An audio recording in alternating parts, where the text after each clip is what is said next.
Welcome to the Dr. Jennifer Finlayson Fife podcast archive, where you have access to all the amazing insights Dr. Finlayson Fife has shared through hundreds of interviews.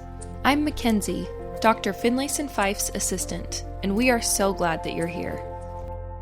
Today's episode was originally produced and published by Pivot Parenting. This episode discusses various topics around beauty. If you're interested in learning more about how to talk to your kids about these topics, make sure and visit our website and take a look at Jennifer's How to Talk to Your Kids About Sex course. Enjoy the episode. Hey, welcome to the podcast today. I have a super special treat for you. I am interviewing Jennifer Finlayson Fife, whom I adore, and she is a relationship and sexuality educator and coach, as well as a licensed clinical professional counselor in Illinois. She has a PhD in counseling psychology from Boston College. She wrote her dissertation on LDS women and sexuality. She has taught in colleges. She coaches online. She has amazing courses. She is a member of the Church of Jesus Christ of Latter-day Saints, and she's basically super awesome. Hi, Jennifer. Thank you and welcome. Thanks for having me. I'm super happy that you're here. For those of you who haven't been dialed into my podcast for a while, Jennifer was on about a year ago and it was amazing. And so I wanted to have her back. So thank you. Sure. And so today we're talking about beauty and sex appeal and modesty and anything kind of physical like that. I know that beauty can be vistas and paintings and architecture, but we're going to focus on our bodies. Mm-hmm. That's your specialty, which I love. Mm-hmm. Mm-hmm. And I'm a huge fan. And as I've listened to when you teach, one thing that you commonly say that always catches me is that people track us. It's particular when we're talking about our kids. They track us. And while they can't specifically articulate, like they catch on to things. Yes. For people, maybe my audience who isn't familiar with you, can you articulate what this tracking business is? Sure. And this really comes from the work of David Schnarch, who is a differentiation-based therapist who's done a lot of work around sexuality and trauma and all these things. But one of the things that he says all the neurobiological research points to is that about the age of 4 in a neurotypical child, you become capable of mapping the mind of those around you. It's in a kind of early state at age 4, but that's when you become capable of knowing that a parent or a sibling has a different theory of mind. They have a theory of mind, that they have a view in their minds of life, of you. That's why at age 4, one can start to lie. And 4-year-olds' lies are adorable and not very successful. Not very successful, right? But that's what they're playing with, is mom thinks one thing and I can tell her something that maybe will make her think another thing. And so that's when they begin to understand and map the minds of those around them. It's a survival thing. It's about mapping desire and mapping deception. So it's fundamental to survival. It's not necessarily pro-social. You can use the map of somebody's mind to do them well or to do evil, right? So you can, in fact, sociopaths are rather good at mapping people's minds because they know how to exploit what people want. They know how to deceive effectively. But so that's a capacity. And so one reason why it really matters in terms of intimate relationships is that oftentimes people come to me and say, we have communication problems. Like my spouse doesn't understand me and I don't understand her or him. But the reality is usually that couples actually do understand each other quite well. They can map that you want something different than I want, and that, or you're not willing to be honest with me, and I can track that deception, or at least track it enough to know that you're not trustworthy. That oftentimes there's too much intimacy, not an absence of it. That is, that what they can track is disrupting their sense of trust or equilibrium or security. And so this is also very true for kids, that oftentimes, whether or not they even are talking about it to themselves. They are mapping the minds of their parents and their siblings, and it shapes their mind and how they relate to the world. And so it's biologically driven, it's survival driven, but it's a factor. And I think the more you know it's there, the more that you can, instead of like, I want to speak in my spouse's language so he knows he's loved. That's kind of this idea that the communication's not getting through, as opposed to, no, they already map me, and what kind of person am I being, and how do I impact the marriage, and what am I really about, and what do they see about me that I don't see? So it's a way of getting more clear within ourselves and even utilizing our relationships to see ourselves and our blind spots and our limitations more clearly. Yeah. Well, and I think kids are amazing at pointing that out to us, because Yes. they parrot back what they see and hear. And Yes. we're shocked when they do it, and we're like, oh, snap, they got that from me. Yes, exactly. Exactly. I sometimes told this story where my daughter, when she was about 7, she would whine a lot, and so, and I could see that it was a problem. I didn't like it that she whined. And so I said, okay, I'm going to be you, you be me. And so I just was like, Mom, I want this, I want that. And so she thought it was kind of funny to see herself through my eyes. And then she said, okay, now I'm going to be you, you be. So she's like, now I'm going to switch. And she's like coloring. And she's like, you try to get my attention. I can't remember how she set this up, but I was like, Mom. And she just keeps coloring and saying, just a minute, just a minute. So I could suddenly see myself. I'm like, oh my goodness, no wonder she's whining. Like, I'd start whining right now too. Yeah, that's hilarious. I love that. Okay. So you work with adults, which is great. And I talk to the parents of teens, but a lot of things that we learned in our childhood carry with us, like our ideas about beauty and Yes. the caveats of that, such as sex appeal and modesty and all of that. And we carry those with us if we aren't conscious. And then we can oftentimes pass either helpful or unhelpful belief paradigms to our children. So I just am curious, what are some of the common themes that you see in both your coaching and therapy practices that people still have from their childhood that either are serving them or not serving them? Anything around kind of these ideals, these beauty ideals? Yeah. Well, there's a lot of them. I mean, I think one thing that some people get is this idea that my physical beauty, my physical appearance is highly linked to my value. So a lot of young girls really learn that idea. Perhaps their mother was really focused on physical beauty. Perhaps their mother was critical of them not looking good or whatever. But some have really linked this sense of my value is about my appearance. And this aesthetic is deeply linked to me. So that can be obviously a very limited view of oneself, and one that can kind of, in reality, as you age, at least if you're going to base the idea of beauty on a 25-year-old body, which many people do, right, your ability to feel like you can fulfill that is going to be challenged and compromised. But also that it kind of gets around this question of whether or not it's like the whole person that establishes beauty. The beauty's much deeper than our physical appearance. It's like who we are that's about beautiful. Yeah. I like to think about beauty kind of almost in layers. Like you have the skin deep, which is what everybody sees, right? It's our clothing, our hair, our skin, if it's, our complexion, our size, our height.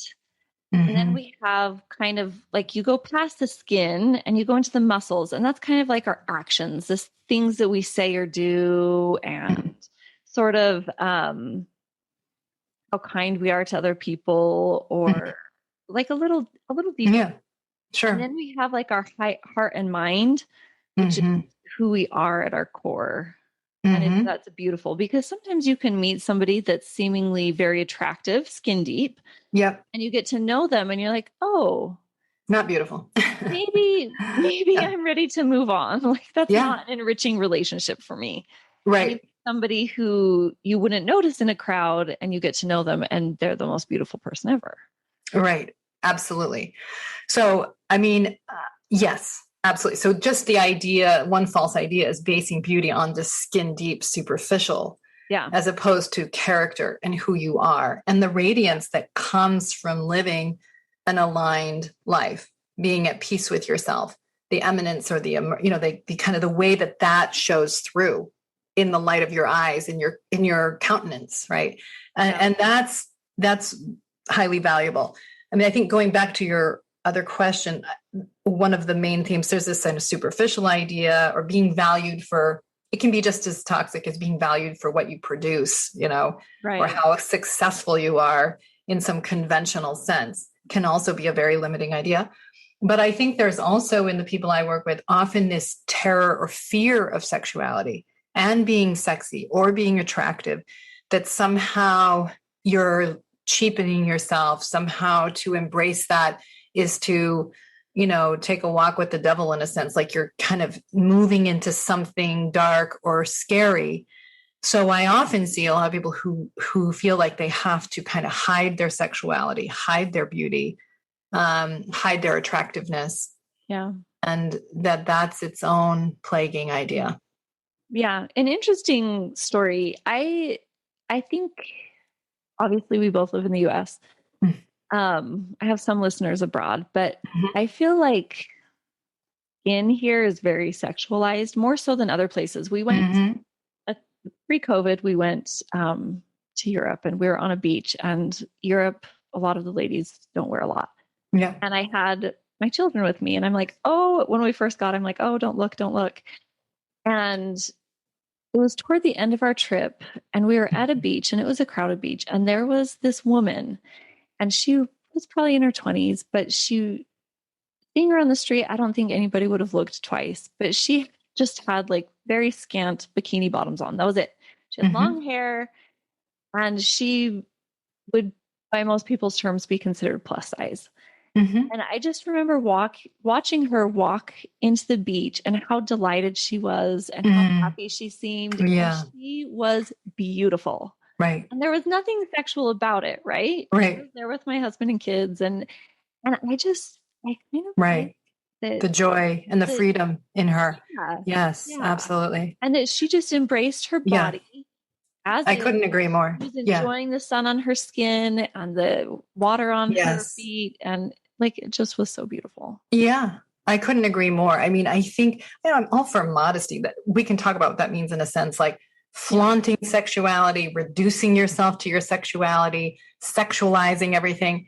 It's not great for us. And if modesty is sort of about a kind of self-respect, I think it's wonderful. But I agree completely that we have a more puritanical notion of the body and sexuality that is not how most Europeans think. There's just a basic comfort. And the paradox is it's like less sexual. It's more just about being embodied. That is we're the ones who are turning it into everything meaning sex, right? So our fear of it or desire to get away from it actually ends up sort of sexualizing everything. Where, in Europe, it is much more about just being comfortable in your own skin. And I think that's also about mapping. This woman's not working the beach. She's just showing up, and you see her delight and her joy and her comfort in her own skin. And there is a deep beauty in that comfort and in that joyfulness. Yeah. And yes.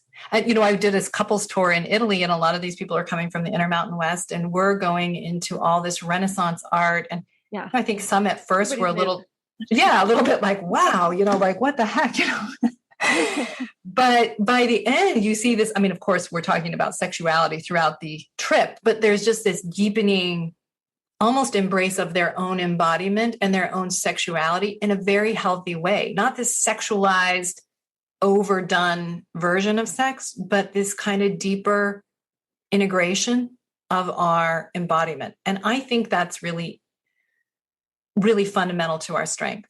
I think that we too quickly are afraid of our embodiment, too quickly are afraid of sexuality, and therefore give it this negative power that it need not have. Yeah, which our children map in us. That's right. Even though we say, your body's a temple and it's beautiful and all these things, if they're mapping something different, which one do they actually pay attention to? Right. Exactly. Mom's freaked out telling me how beautiful and good my body is. They're getting that other message. Like, why is she so anxious? On a bathing suit, but yes, exactly. Yeah. Yeah. That's right. I love the irony because as I've gotten older, I'm 43, things aren't the way that they once were. And I'm so much more comfortable in a bathing suit than I was at yes. time. Isn't that great? It has nothing to do with how I look. It's all in my head. That's right. That's right. A lot of people think the best sexuality is 20 to 30 when your body. No, those are the most insecure people. It's like in your 50s where you don't care anymore. You're not trying to keep everybody happy with you, that you feel the most freedom to be who you are and accept who you are. And it's a wonderful thing. Yes. Another kind of point that I want to ask you about and maybe discuss is, I don't know if this is actually a term. I kind of just came up with it. Boxed beauty, which is how society kind of boxes up and packages us something to like buy into. Right. And it constantly shifts. And it's always it does. It went from like when you and I were growing up, heroin chic was the way to go. You had to look really thick. And now you have to have the perfect hourglass, like the Kardashians. And I'm sure there were some trends in between there, wherever the focus is. But I find it fascinating that this game. Well, I do think there's something somewhat innate about wanting to be beautiful, wanting to be desirable, wanting to be recognized as desirable to the opposite sex if you're heterosexual, right? So I think that that's normal, and I think it's particularly in the feminine form. But when you have very rigid notions of what constitutes beauty, for example, back in the early 19th century, character was highly linked to beauty.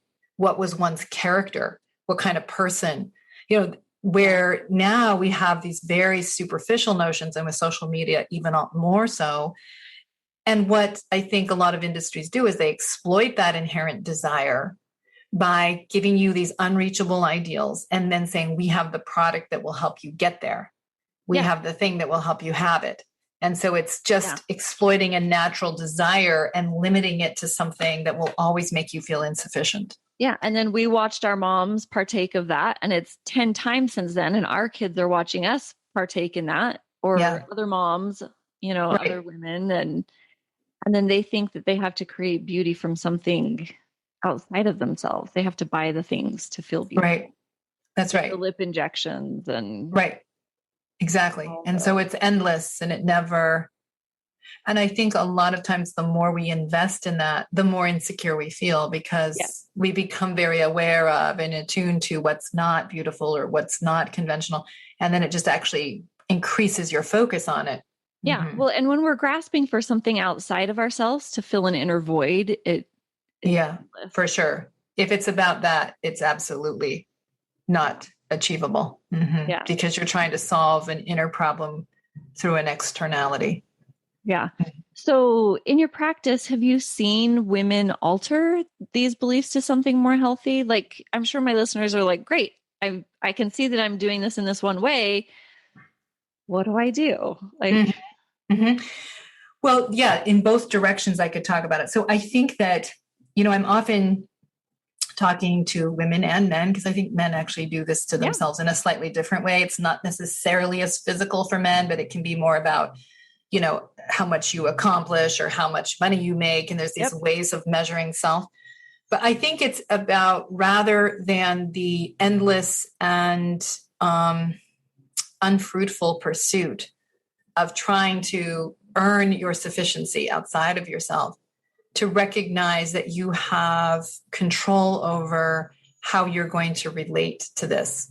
So a lot of people begrudge and hate the fact that there's this narrow ideal out there, but then in a way give credence to it by trying resentfully perhaps to fulfill it.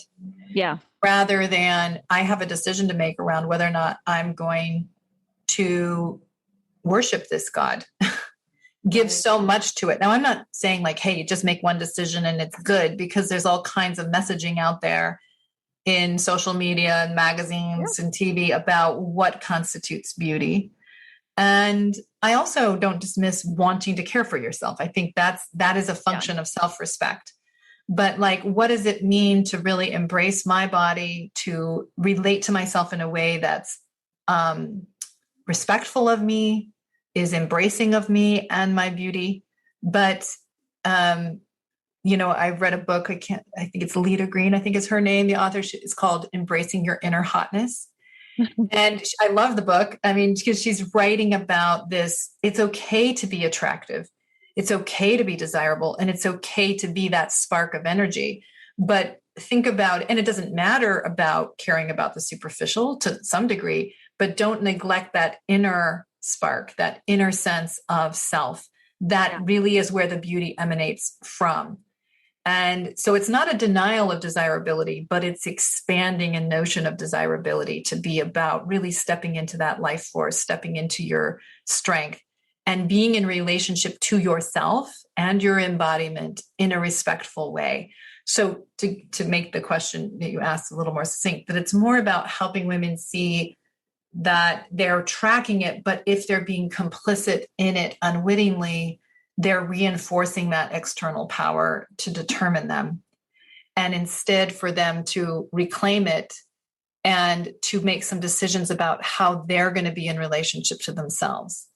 Some women feel like, well, if I feel like I've put weight on my thighs or whatever, I just don't feel sexy. So I don't feel like I can have sexual pleasure, or I'm not deserving of it or something. And it's just a deeply kind of self-betraying belief. They come by it honestly, right? Like it's been sort of fed them this idea. Yeah. But then they have a decision around, do I really want to participate in that idea?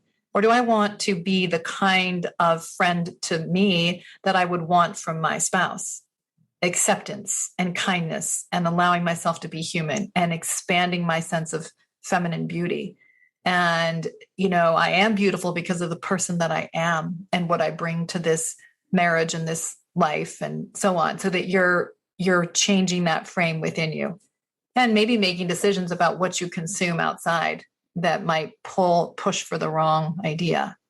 Yeah. Mm-hmm. I love that. It articulates very well kind of my journey. I couldn't agree with you more. I like buying clothes and shoes. Mm-hmm. Sure. Awesome. I like getting my hair done. Those are all fun things. And I agree, there's nothing wrong with that. And it is self-respect, and going all the way down in deciding, when I just decided that I like me. Yes, exactly. And that I wanted to love me and take care of me. Yes. Then it aligned all of those other things for being okay with my body, how it looked as it aged, and that's right. Being more so, right? Like we obviously, I think all of us would probably maybe keep our brains, but swap in our bodies for a younger decade, but that's not an option. So, right. So then we just get to choose to either love or dislike our That's appearance. right. And there's no upside to disliking how we look. We think that it's important and that it will cause us to change, but really loving our body creates a better and more lasting change. Yes, and exactly. And just like expressing gratitude to your body, I think is really important. It's like, I'm in my 50s. Things are going south, but I am so grateful to this body for all that it allows me to do, for the children it's allowed me to have, for just the pleasure it affords my life. I'm just so grateful to it, and I'm not going to diss it for being 50 years into this project, and that's okay. And so it's just like treat my body with the respect and care it deserves for doing so much for me, allowing me to do and experience so much.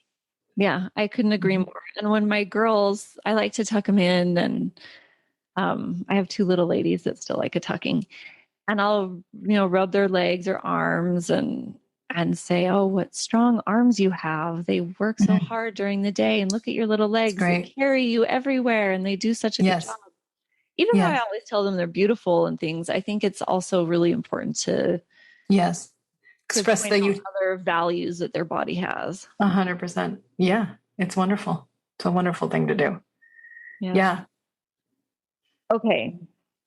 So another point that I thought might be interesting to discuss is, and we've kind of already hit on this sort of, um, a lot of times we have beauty with judgment, where maybe we're pitting people against each other or us against somebody else, versus beauty with celebration.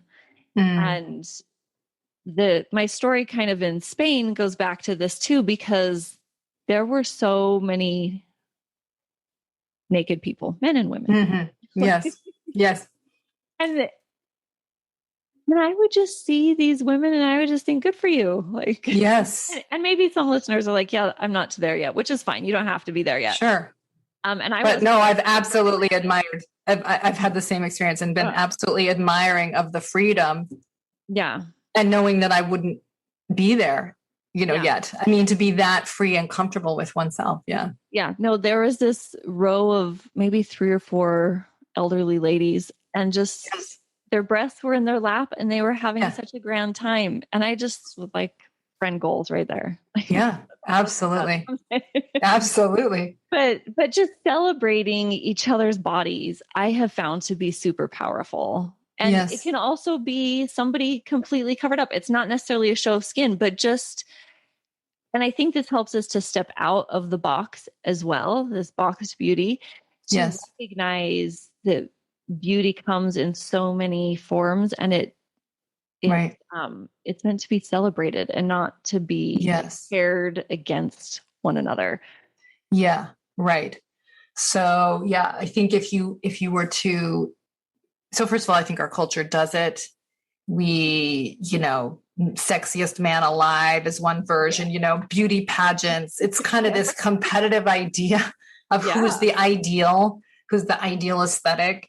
And it's just, I mean, first of all, who would want to have only one kind of chocolate cake for life? You know what I mean? Like if you think about food, there's just so much variety in the tastes and textures and pleasures of food.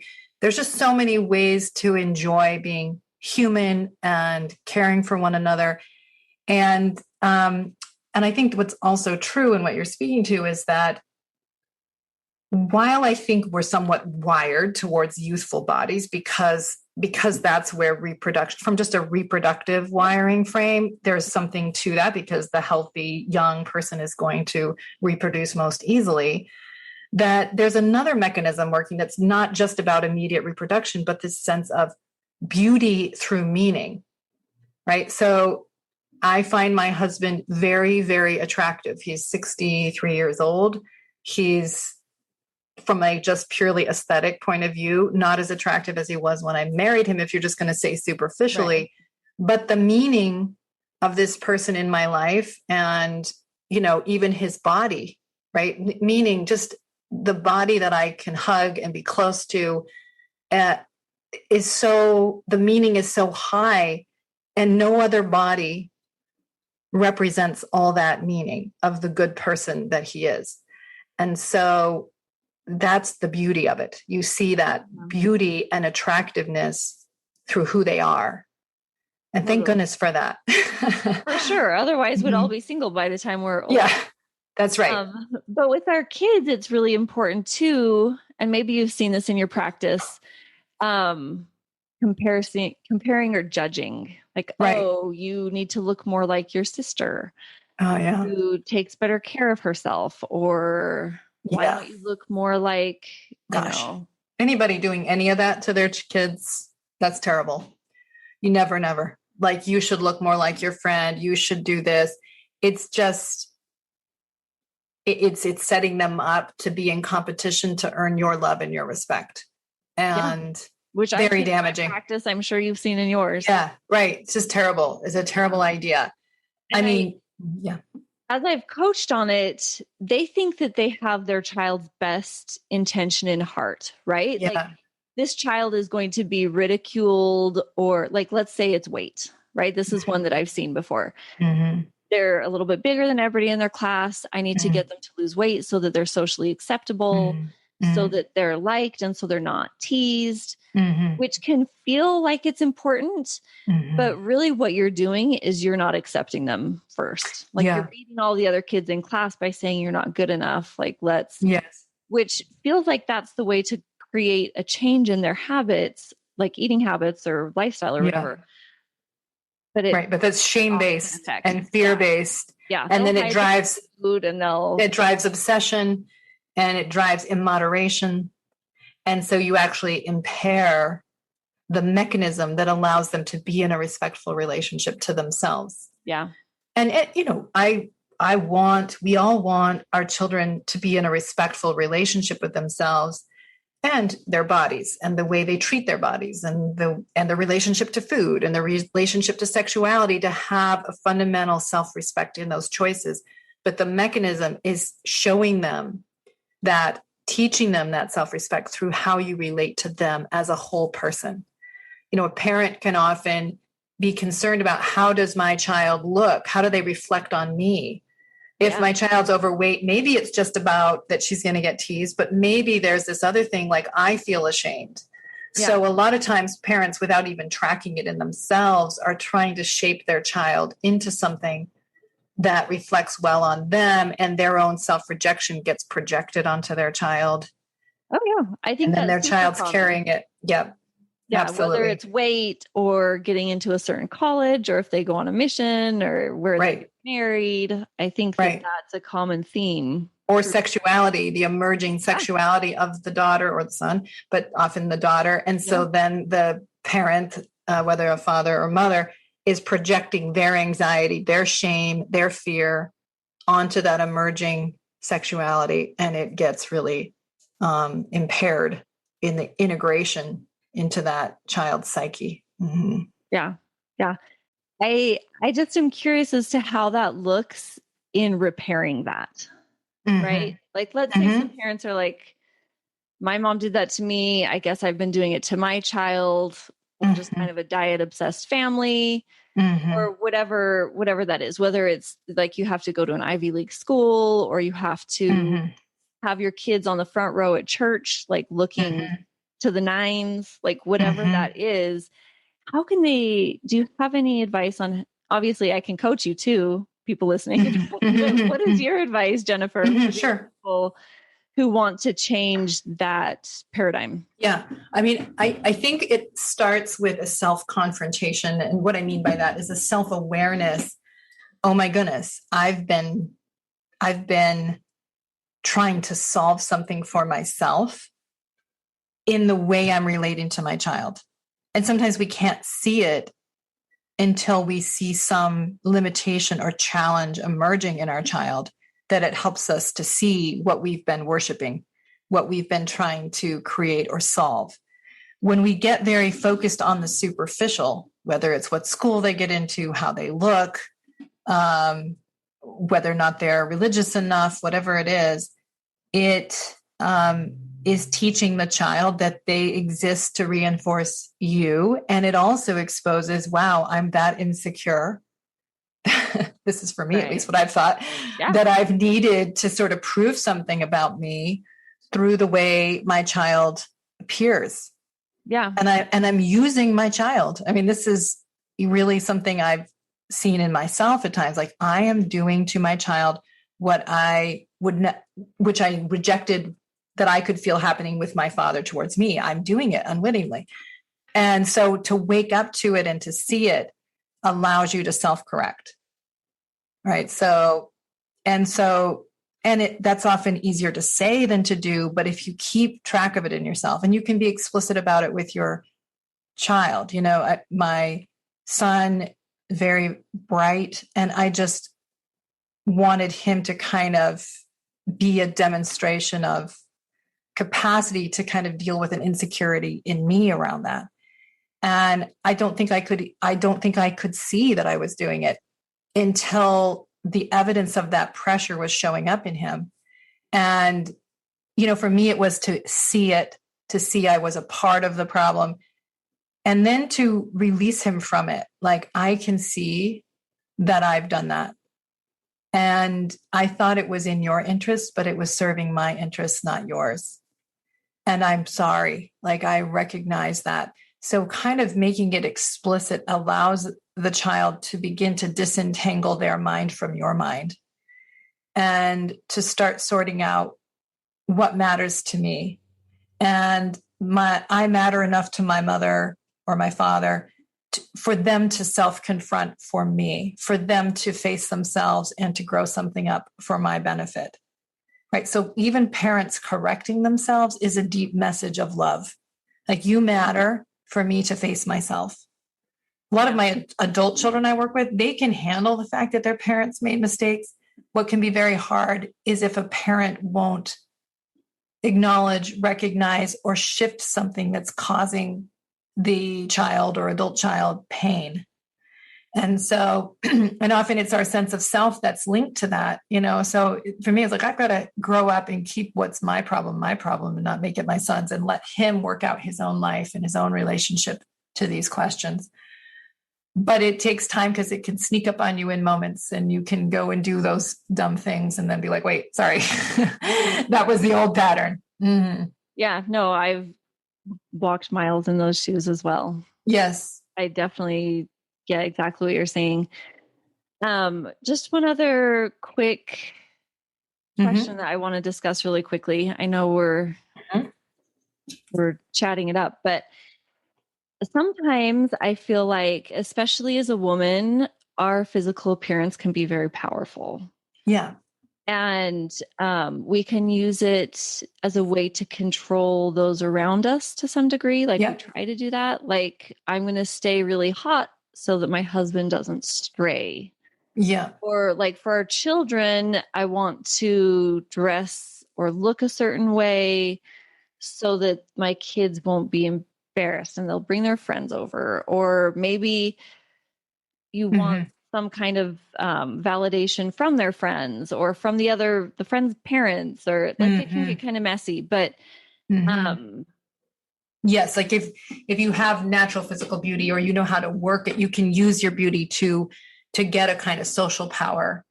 Yeah. Whether in a relationship or in, even relationships with peers and so on. So absolutely, people can do that. And I feel like our physical appearance is kind of I think it's one of Satan's favorite ways to get at us. Like, if he can't get us to, commit murder, he's like, okay, I'll go for something easier, something a little more sneaky. Yeah.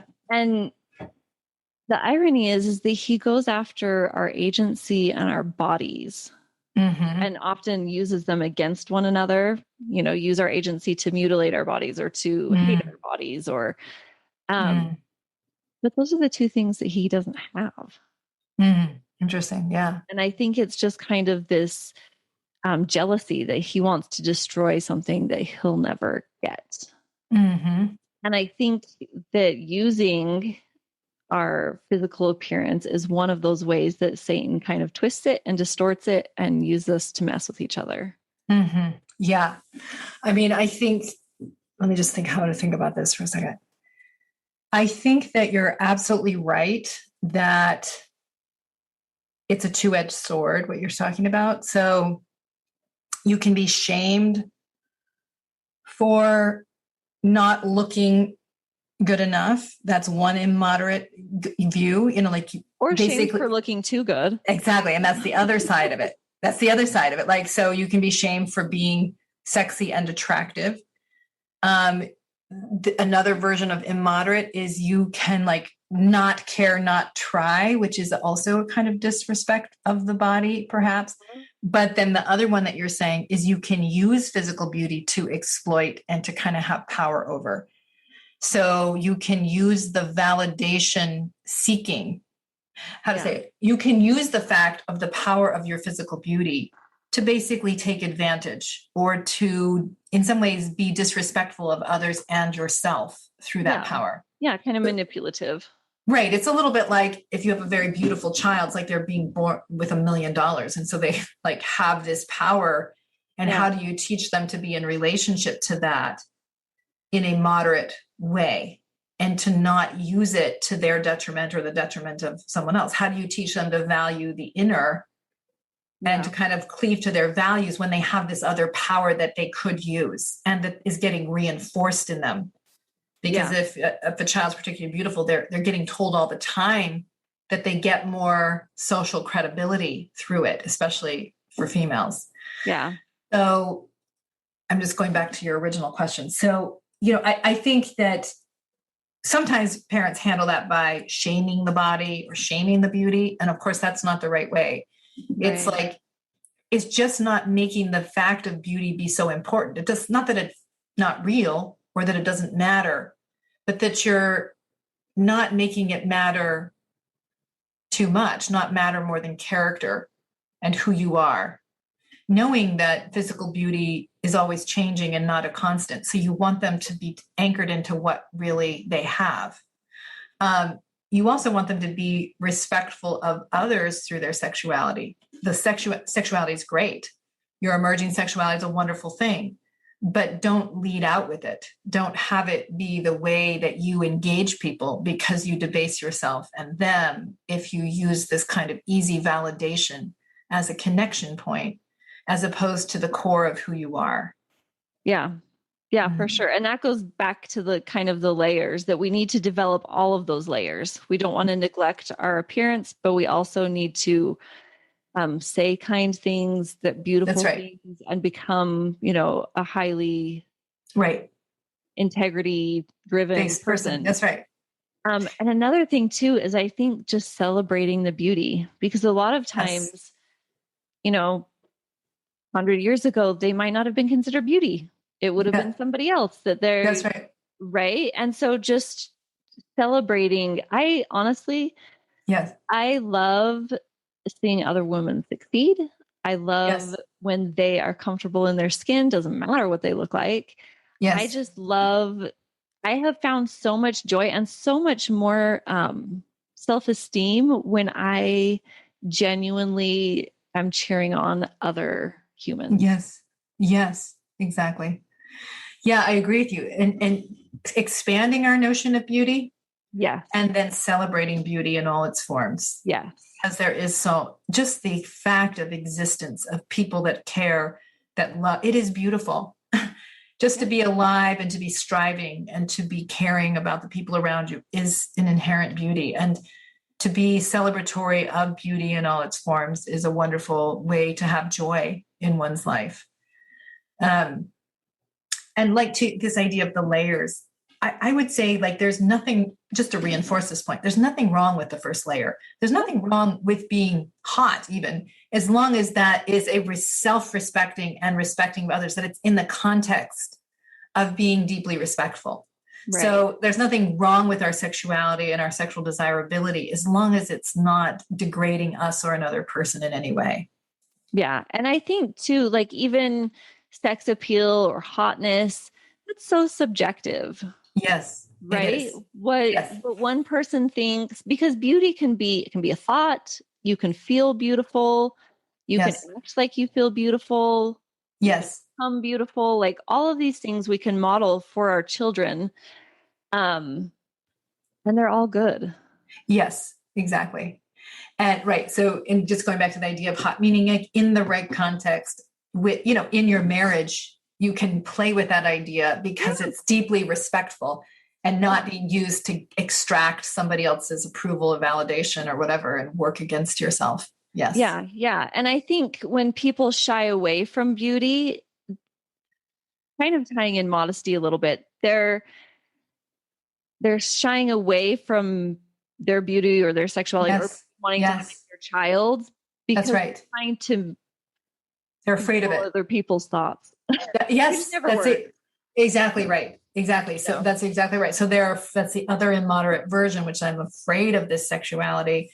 So I'm trying to hide it, cover it up. I'm afraid of it.